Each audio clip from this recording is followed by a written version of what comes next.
Bonjour, bonnes gens. J'ai mis mon beau t-shirt.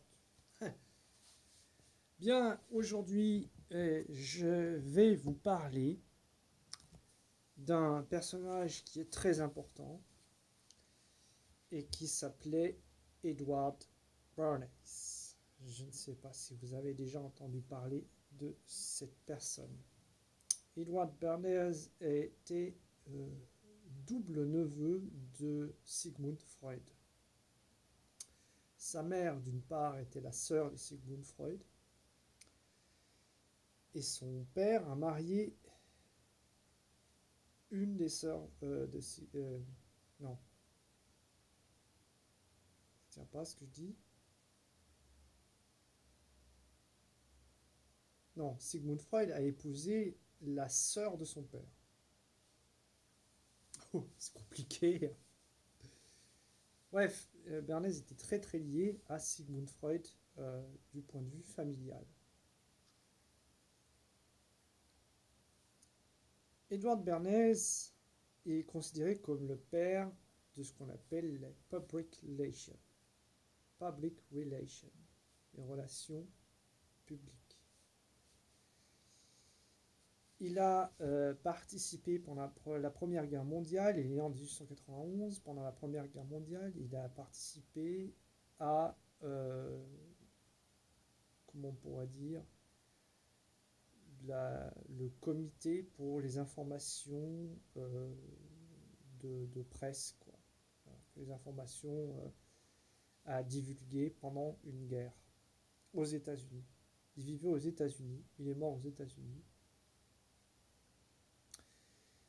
Euh, En fait, au lendemain de cette Première Guerre mondiale, il a même participé aux accords de Paris, au traité de Versailles, et il a fini par réaliser que la propagande, donc les informations à divulguer en temps de guerre, ça pouvait très bien continuer à être utilisé en temps de paix.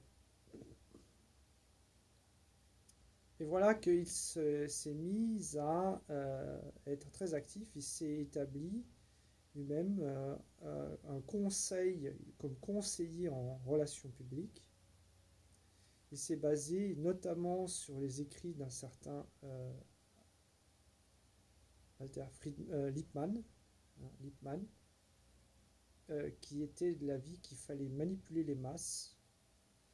Et Bernays a écrit plusieurs livres, dont un qui date de 1923 sur les relations publiques. C'est là où est apparu le concept de relations publiques. Et un peu plus tard, en 1928, carrément sous le titre de propaganda. Et il a confié ensuite, plus tard dans sa vie, il est mort très vieux, il a 104 ans, en 1995, il a confié que Joseph Goebbels avait lu ses références, ses livres. Et Goebbels tenait en haute estime les pensées de ce Edward Bernays. Edward Bernays s'est beaucoup appliqué à lancer des campagnes de publicité pour rendre des produits de ses clients attractifs au niveau de la population.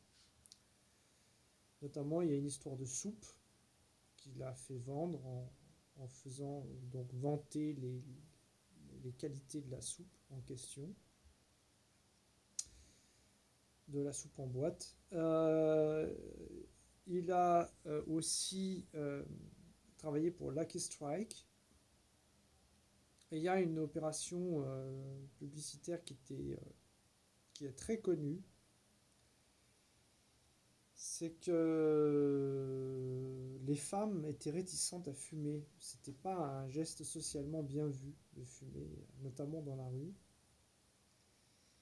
Et Bernays a fait circuler pendant le jour de Pâques ça doit être de l'année 1927, des femmes dites modernes, parmi elles des top modèles, donc des filles qui étaient assez fines, donc idéales de beauté. On a fait prendre des photographies de façon à ce que ces filles soient devant sur le parvis des églises et fument leurs cigarettes, bien sûr, Lucky Strike. Et tout cela avec un un très grand succès, puisque donc on a mélangé d'un côté l'aspect d'idéal de beauté à l'idéal féministe, en disant qu'elle fumait des torches de liberté. Et du coup, les chiffres de vente de Lucky Strike ont explosé. Lucky Strike avait à cette époque-là des paquets de couleurs verte et rouge. La couleur verte ne passait pas trop chez les femmes. Il a fait organiser un bal au Waldorf Astoria. Vous savez que la famille de Waldorf Astoria, c'était la famille Astor, qui sont originaires de Waldorf, qui est pas loin de Heidelberg. Aujourd'hui, à Waldorf, il y a une entreprise de programmes informatiques très connue qui s'appelle SAP. À l'époque, donc, la famille Waldorf Astoria, ils avaient un hôtel à New York, et il a organisé un bal où il a fait venir des tas de célébrités, et il leur a fait aux filles porter des robes vertes. Et bien sûr, il les a fait fumer, et bien entendu, on a fait des articles dans la presse qui ont contribué au fait que la couleur des paquets Lucky Strike soit socialement acceptable. Ensuite, pendant la Seconde Guerre mondiale, il s'est de nouveau impliqué dans la propagande d'État, cette fois-ci contre le régime nazi. Et ensuite, après la Seconde Guerre mondiale, il y a eu notamment un coup d'éclat. Il avait comme client les Banana Fruit Company, qui s'appelle maintenant les Chiquita, Bananas. Et ils avaient beaucoup d'intérêt au Guatemala. Il y a eu en 1951, une élection démocratique d'un président communiste qui s'appelait Arbenz et qui voulait donc nationaliser les champs de production de bananes contre les intérêts de la Fruit Company.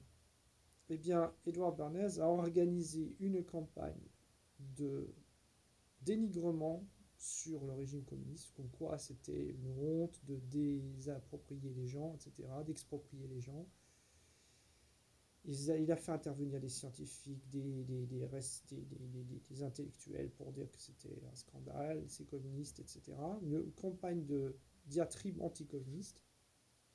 Il a organisé des tournées avec des célébrités, des journalistes, etc., des médias au Guatemala. Tant et si bien qu'il a fait paraître des articles dans toute la presse, le Herald Tribune, le Times, etc., Newsweek, enfin tous les journaux les plus importants, les plus influents de l'époque. Et en 1954, en fait, ce qui s'est passé, c'est qu'il y a eu un coup d'État qui a été organisé par la CIA, qui a été un des premiers coups de l'équipe Allen Dulles, qui était le premier chef de la CIA. Donc Bernays, on peut dire qu'il a mis tellement la pression, il a donc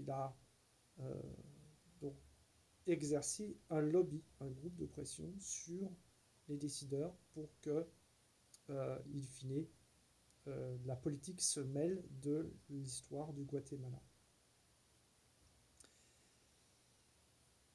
Il y a un épisode de la série Columbo, je ne sais pas si vous la connaissez, il y a un de ces épisodes où un des acteurs fétiches de la série, je crois que c'est si je ne m'abuse, il s'appelle Culp, cet acteur. J'ai pas son prénom je l'ai sur le bout de la langue. Eh bien, dans cette série, dans cet épisode, il incarne le rôle d'un publicitaire, et notamment qui essaye de faire le crime parfait en mettant des images subliminales. Eh bien, Edward Bernays y a pensé à cette histoire. Il a essayé de vendre des soucoupes, de, des, des tasses et des soucoupes, en faisant croire que les soucoupes qui n'étaient pas stables, il y a mis des images subliminales de maladies sexuellement transmissibles, de maladies vénériennes. Et donc les gens voyaient des images de soucoupes qui volaient, soucoupes volantes, avec des images subliminales de maladies vénériennes, pour faire associer le fait que les soucoupes qui ne sont pas stables et de la concurrence étaient dangereuses. Je ne sais pas si la campagne a eu du succès. À mon avis, je crois que ces histoires sur les images subliminales a prouvé que ce n'était pas si fonctionnel que ça. Mais vous voyez, donc dans cet épisode de la série Columbo, on a repris un des aspects qui avait été mis en avant par Edward Bernays. Donc, vous voyez l'influence de ce personnage sur le milieu publicitaire, sur le milieu des public relations, même si lui, étant d'origine juive, étant issu d'une famille juive, donc son oncle c'était quand même Sigmund Freud,